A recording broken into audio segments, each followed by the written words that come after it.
You're listening to Edwin Eisendrath's It's the Democracy, Stupid on WCPT 820.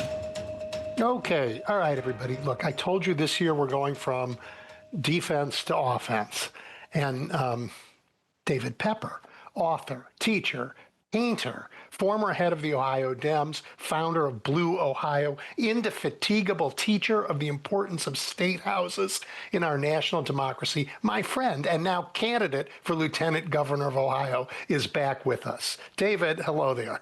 Hey, I'm so glad to be with you. Thank you. It still gives me chills to hear that last part. I'm really, really honored to be running for lieutenant governor of Ohio with Amy Acton for governor. Yeah, I mean, you and I've never lacked for things to talk about, but now you're a candidate too, and a candidate against Vivek Ramaswamy, and you have the best chance in a generation to end that cycle of corruption in Ohio, which is a state that, you know, you've taught the country about, and I've called the land that democracy forgot. Yeah, I've thought this for some time. You know, Sherrod Brown is running for re-election, not re-election, but running for a Senate seat. Yep. And Dr. Acton, as we've talked about, we can talk about more today, is this very unique figure who is very widely respected, known in every county. I think it's the best top of the ticket we've had since '06, which is when we did flip Ohio, both the governor and the Senate seats then. And we're running in a year that, you know, we got to do everything right, take nothing for granted. We know there are challenges, but when you keep looking at every day at, you know, what Trump's doing and other things, there does seem to be the potential for one of those years where it comes together. So you got great top of the ticket, second midterm of a unpopular, to say that, you know, at least in a troubling other ways, president, and all of a sudden I think that combines to potentially a very good year in Ohio. I'm really, really excited about this, but I don't think our listeners know anything about Dr. Amy Acton. Yeah. So just talk a little bit about your running mate, the woman who's running to capture the governorship. Sure. Thanks for asking. And it's funny, in Ohio, she's a household name. And for one reason, she was the health director of Ohio during COVID, standing next to a Republican governor. He selected her. The Republican State House confirmed her.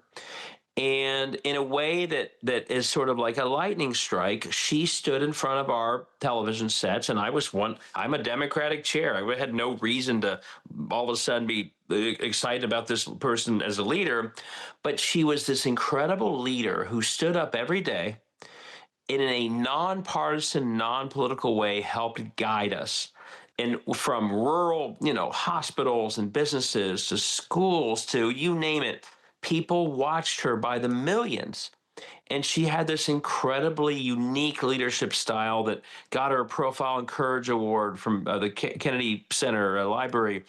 She was featured in the New York Times. And within just a few weeks, she shot up in popularity, where she was either the most or second most popular figure in Ohio in the 60s or higher.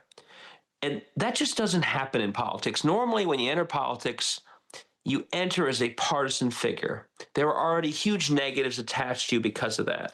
She entered, and in a state like Ohio, it's a huge state. It's very hard to get known. You could be an amazing mayor of one city or a congressperson, but we have 8, 9 media markets. You don't get known across the state. It's very difficult.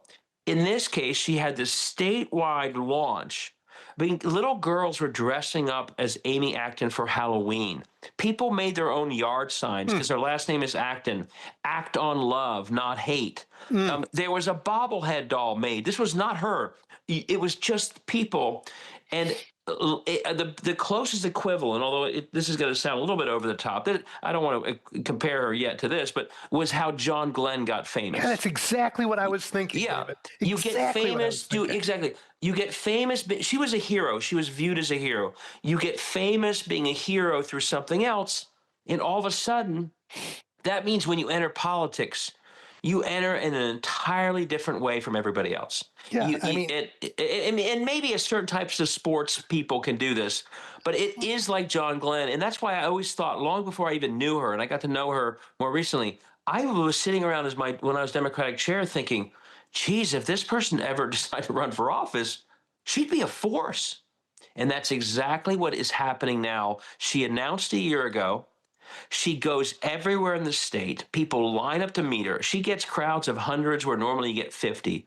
They stand in line and she's an amazing grassroots candidate, talks to every single person, selfies, you name it.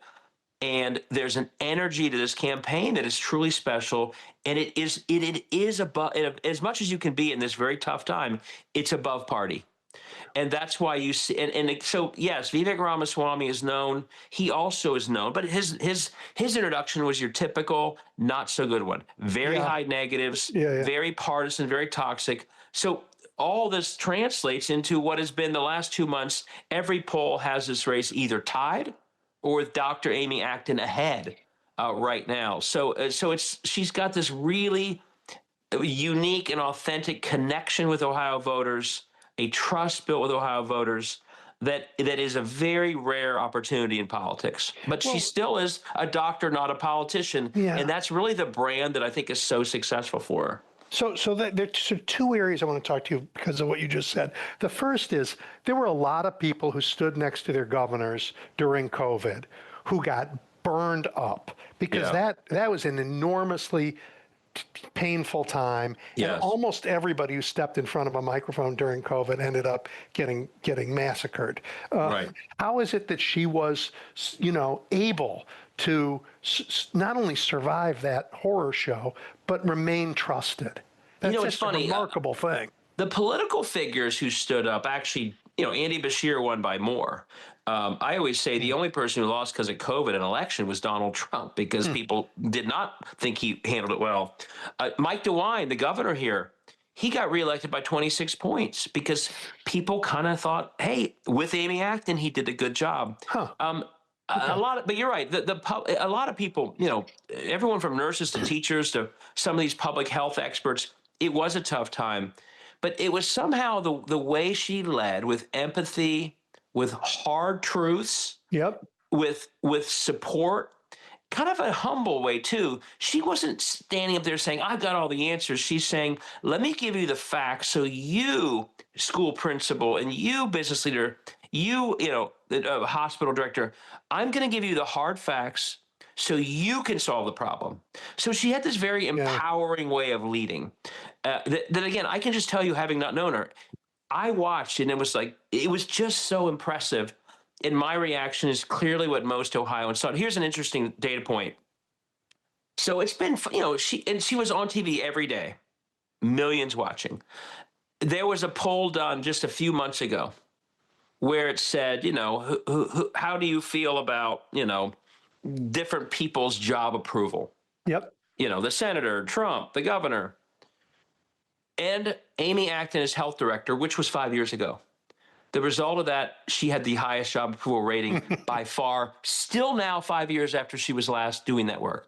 Still today, the single highest job approval rating in the state of Ohio happens to be the Democratic candidate for governor. When is the last time that happened? I don't know if it ever happened. I can't wait to meet the woman. I mean, boy, I just as a candidate, David, first off, you're a formidable candidate, but you're very lucky to have found a partner like that. Wow. Yes. I wouldn't have just, I'm excited to run, but it's a big change for my family and everything else. I wouldn't just do it to do it. I feel very honored to work with her. I learn from her. And we also kind of have a nice complementary energy. But by the way, one other thing about her, just not to keep going on, but the other thing about her story that's so compelling for voters, she grew up in a very tough circumstance in Youngstown. She was, as she says, a frequent flyer for children's services, experienced, abuse, and finally at a certain age was moved into a apartment that moved into a good school district, which she will tell you saved her life. So the other part of her story that we know is compelling is it's like, this gets to some of the topics of the campaign. She's lived a lot of the challenges that Ohioans are living through right now. She knows how tough it is for many families because she had to overcome it, got herself into med school. She became a public health preventive medicine doctor, but she had to overcome, so her story is also a Youngstown, Ohio story. And in Ohio, that means something when someone isn't just coming in kind of guessing as to what the challenges are, but had to confront them herself, had to overcome them through grit, through toughness. And so so it's just like that's life journey. And we can get into comparing her to Vivek's life journey. Like In a minute, it's yeah. a very compelling life journey. Yep. Long before she got famous and heroic saving us, her journey, I think, speaks to a lot of people, not just in typical places where you expect Democrats to win, but to nurses in rural Ohio and to others Yeah. trying to overcome. Her story, I think, is very compelling, and she tells it in a way that people think, okay, she gets what we're going through. There's a trust level also due to that story, and it's especially resonant right now when people feel squeezed in every way and in all aspects of their life. The other thing that you mentioned earlier was that in some ways it feels not quite like a partisan fight, but something else. And I want to just relate that to what's going on in the country. I think people are beginning not to see this anymore as a Democratic versus Republican fight. You know as well as I do, the Democratic Party brand has been badly beaten up, whether it's deserved or not. And Donald Trump has transformed the Republican Party into this. I think now most of the country would call it a fascist party. It's not a conservative party. And sort of, so the traditional, well, this is just a Democrat versus Republican election is not, it doesn't feel like that anymore anywhere in the country. It feels like, well, there's the crazy MAGA side and then there's everybody else. I mean, this is a chance for sane people to put together a governing majority that lasts again. And we haven't seen that since the Republicans did it in 1980. Yeah, no, I do think her brand is better than either party. Let's put it that way. Yeah. Her type of leadership feels different and not partisan in a way that, one of the reasons she's been tied in every poll is she's consistently led with independents somewhere between 15 and 22 points in the last 3 months in every poll.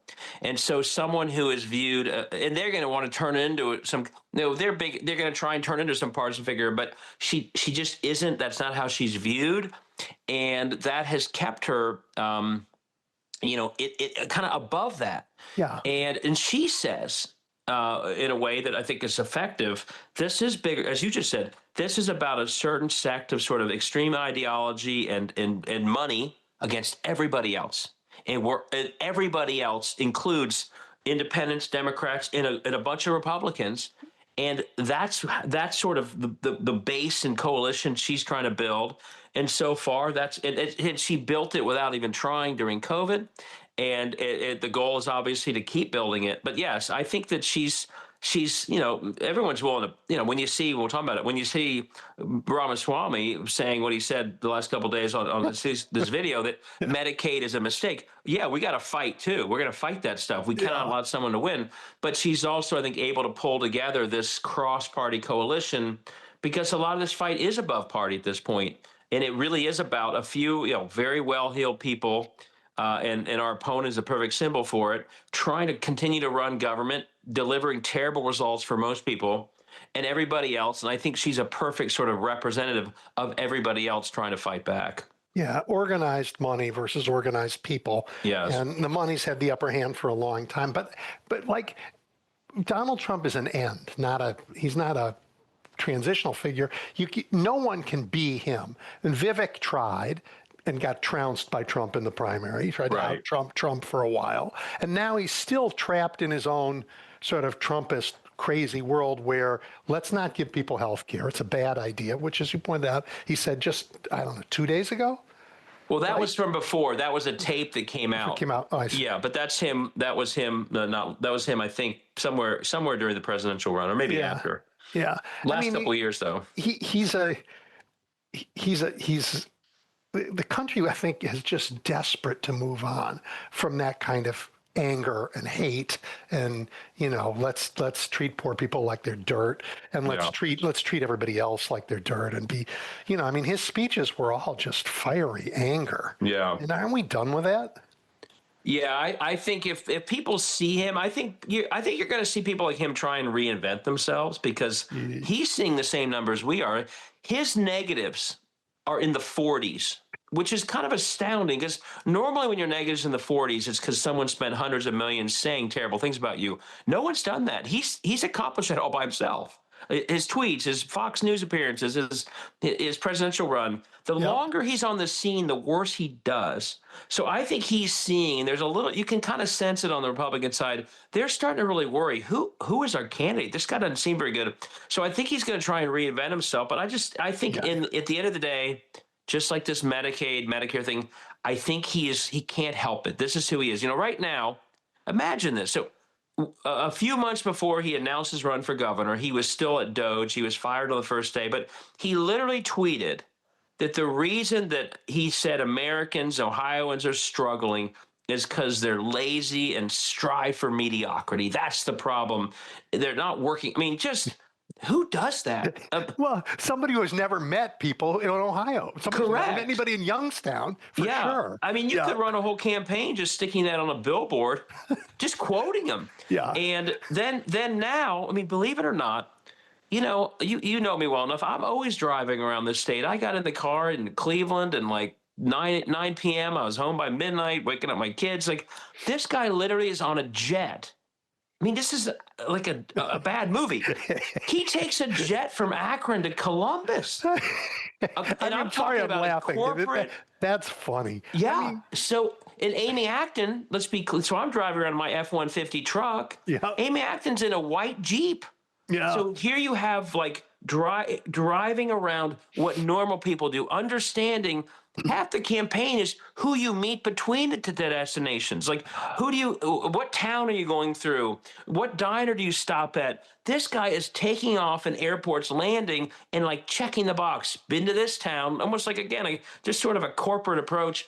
So I think even though he's going to try and reinvent himself, yeah, you won't. I don't let think him. he can. Well, you're too smart to let him. Yeah, but I don't think he can do it. I mean, I literally think, and so the other day you probably saw, he quit social media, but he quit social media, and how did he announce it? In an op-ed in the Wall Street Journal. I mean, who does that running for governor of Ohio? So I just don't think he's going to try, but I think that he just has a certain way. It is. I don't know where it came from, but I think for a state like Ohio, and people in Ohio, right out of the national story right now, electric bills, childcare, worried about public education schools being destroyed, all the other pressures of bills going up, healthcare. The choice between Dr. Amy Acton to solve those problems and a guy in a jet, I mean, who just said Medicaid and Medicare were mistakes. I mean, I'll just put it this way. It is one heck of an opportunity that we better grab because that contrast, given what people are going through, an out-of-touch guy versus Dr. Acton, born and raised and overcoming so much Youngstown, we could not have a better candidate to connect to folks versus what they have. You've been so good at helping people understand that, what Ohio has lost in the last 20 years, what Ohio has lost, and just what the people of Ohio have lost in terms of people just paying attention to the towns they live in. I mean, and you've written a lot about this. Like, when the government doesn't care about rural Ohio, the legislators tell the people there, why don't you move? Yeah. Well, when you have a candidate who flies over them and doesn't stop to talk to them, they can't possibly expect better governance. They can't possibly expect a leader who cares about them. That's a great point. So one of the structural reasons for all this is, as I've said, is a gerrymandering system that has made it so most state reps in these rural areas, they're going to win no matter what. They don't feel the need to serve their communities, so they give away the strength of public schools so that vouchers are flowing into suburbs 200 miles away. They didn't put in broadband because the people, they're not going to lose the election.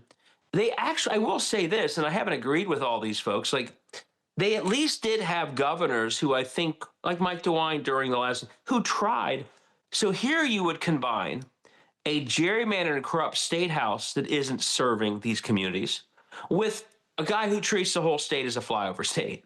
Yeah. I mean, if he would be governor. So it almost makes it worse than it's been. And by the way, one other thing that to try and frame my entering the race. So you know me, I spent 5 years exposing the corruption of the state house Yep. before HBO started running documentaries on it, which are on there right now. So I called it a laboratory of autocracy. I said, this place is the reason why everyday outcomes for everyday Ohioans are declining. They're giving it all away to private interests. So that's me. Amy Acton picked me, and I hope that's a signal to Ohioans. Okay, that team wants to do something different. Who did Vivek Ramaswamy pick for his lieutenant governor? The president of the Ohio Senate, one of the two institutions that's been doing all the damage. So you literally have this billionaire guy with the absolute announcement of the status quo of a broken state house that's running us in the ground. If you like that, go for them. If you want a team that thinks something's wrong and that it's a travesty that small towns are dying or our big cities are being underfunded and ripped up in terms of gerrymandering, if you don't like that, we got to change for you. I mean, so one thing that helped us in the LG pick was that he went with literally, and press commented on this, he went, even though we're literally still emerging from the biggest scandal in the history of our state, through that state house. Yeah, which followed the other biggest. Yeah, which followed another one where they ripped off schools to give it to a for-profit online school, in quotes. It was a scam. Like, he literally picked one of the two leaders of that place as his LG. So it's the perfect frame of, if you want something different, you've got it in Dr. Acton and myself trying to help her. If you want the same, you got it on steroids in a billionaire running and an LG who has literally been leading one of the two institutions of this very corrupt, State House Square, Capitol Square. I mean, I don't want to get too in the weeds. I mean, mostly we focus on the lives of the people in Ohio, but just to talk about the governing for a second. If you're going to take on the corruption in the state, if you're going to repair the government so that it works for everybody, you need somebody who's actually paid attention to how the corruption works and knows how to fight it. And you have made a great career out of really understanding that, and stuff that people don't look at. I mean, whether it's the way the pension funds are governed, for example, just stuff that ordinary folks don't pay too much attention to, but it really matters in their lives. And so I don't think you have to campaign on every detail like that, but people need to know that you really know where the bodies are buried and know how to help a great governor lift this state government up so it works for people again. Yeah, no, thank you for saying that. I mean, I know how, there are a lot more bodies buried that I don't even know about. But I know the MO. And I know that basically for too long, the overarching policies of Ohio have basically been driven by pay to play. And there's been nobody, there hasn't been a majority that's basically there to serve the common good. And that's one reason one thing I said the other day when Dr. Acton and I rolled out is, if you're failing in one thing as a state, let's say your schools were struggling, but everything else was doing fine. Well, you got to focus on the schools. Or let's say, child care costs were out of control, but everything else was fine. You focus on child care. If everything is failing, in Ohio, I hate saying this because I love Ohio. We are a great state. We got great people. But if I can show you data that our health outcomes are plummeting, our public schools are plummeting. They've been defunded, and these crazy for-profit experiments have cost them dearly. Our child care is one of the least affordable in America. If you're failing in almost everything, it's because something much more rotten is happening at the core. And what's happening at the core is the corruption that means that the main functions of Ohio government are really not about public service anymore. They are about taking public power in using it to benefit certain well-heeled interests so that these private interests get all the benefit while the public, the everyday Ohioan, pays the price. And so, yes, we're going to focus on issues. We have plans, and we'll roll out plans on education and how to build great public schools again. And we got to reduce I was in Steubenville, Ohio the other day.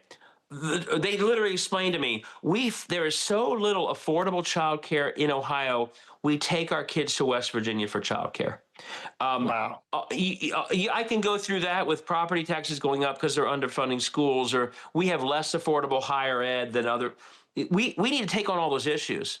But more than anything, we also have to deal with the corruption, which means that if we do, the North Star becomes serving the public again and not serving all the private interests. And that's real. If you don't fix that, you'll never get the results on any of these issues. So you have to go in there with that attitude, and that's what we're going to do.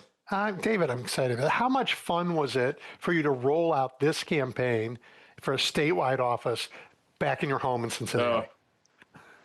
I will clue you in that I wish we had planned it perfectly. They had set that venue up before I was finalized as the pick.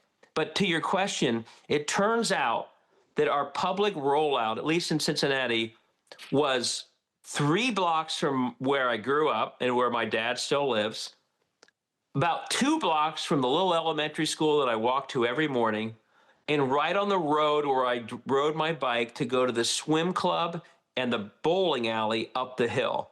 And we were right there. It was amazing. When I asked the folks, my mom, until she passed away in March, she would run a postcarding party every Thursday.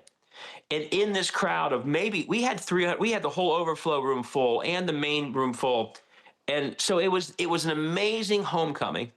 And I asked the crowd, like, how many of you were at my mom's house and dad's house doing postcards? And like 40 hands raised up. Oh, that's so great. It was an absolutely perfect coming together. I mean, it was very special for me, very personal. My wife was there, Alana, my 2 kids were there. But to be back where, the town, it's called Wyoming, Ohio, to be in the little town where I grew up was just amazing. And we had a great time. And again, going back to Dr. Acton's style, and I think her style is she's a very graceful person in a way that you don't see much anymore. And I think in this moment, and this is coming on the heels of Minnesota and Greenland and Venezuela, there's something about, and we have a good energy together. And this is a crowd that's looking for hope. And in the end, despite all the tough stuff that we have to talk about, and there was an energy leaving that room of hope that we can do better. And we have public servants, not just us, but running for State House, running for other seats. There's a group of people stepping up all over to do better. And I think that the frustration and the fear are sort of finding in this candidacy, I think, a lot of hope and a vibe that makes them feel like, let's get to be part of this. Yeah. And so it really, that event was really special in all those ways. I got 2 minutes left, David, and I'm so excited at this, but will you tell people what it means for the country to make this shift in Ohio? Well, obviously, I mean, our number one goal is to just serve the everyday interests of Ohioans who are struggling and reduce costs and all that. So let's make sure that that's clear. But I do think, if you're able to, if we're able to win this race, it obviously has massive national implications. It gives us a chance to end gerrymandering finally, either going to the ballot or the governor and the Secretary of State of Ohio sit on the commission that does the map. So if we're on that commission 2030, we will just simply not allow gerrymandering. It's that simple. Another great candidate we talked about is Sherrod Brown. If Dr. Acton wins, usually the ticket sinks or swims together. That probably gives us the U.S. Senate seat, probably the tipping point Senate seat in the country if we win the majority. And then just we know that we're not going to win long term if we only are winning in largely the coastal states. So we have to find other states to expand the map. And Ohio getting us back into sort of toss-up territory, or better yet, blue, is really important to have a sort of a longer-term stability in results, as opposed to living on the edge, trying to always run the table in coastal states. It's in places like Illinois, it's just not enough. And so if we need to expand the map, which we do, We need to do winning it in the great Ohio is a ways. really Yep. important Yep. part of that equation. Yeah. Well, David, I'm thrilled for you. I know you're going to be a great, great candidate. I can't wait to meet Dr. Acton because she sounds amazing. Thank you. And we're gonna, I hope we can keep talking and you can. Can keep I telling throw us. one little politician thing I forgot to do now that I'm a candidate? If you want to help us, please go to Acton for Governor. Well, you know what? I don't even know. It's either actonforohio.com or actonforgovernor.com. We'd love your support. I will figure out everybody what that is, and I will be sure to post it so you can help because we need to help. Thank you, David. Good luck out there. Thanks so much, Ed. Talk to you soon. We'll have her on soon. Take Great. care. Bye. Okay, bye-bye.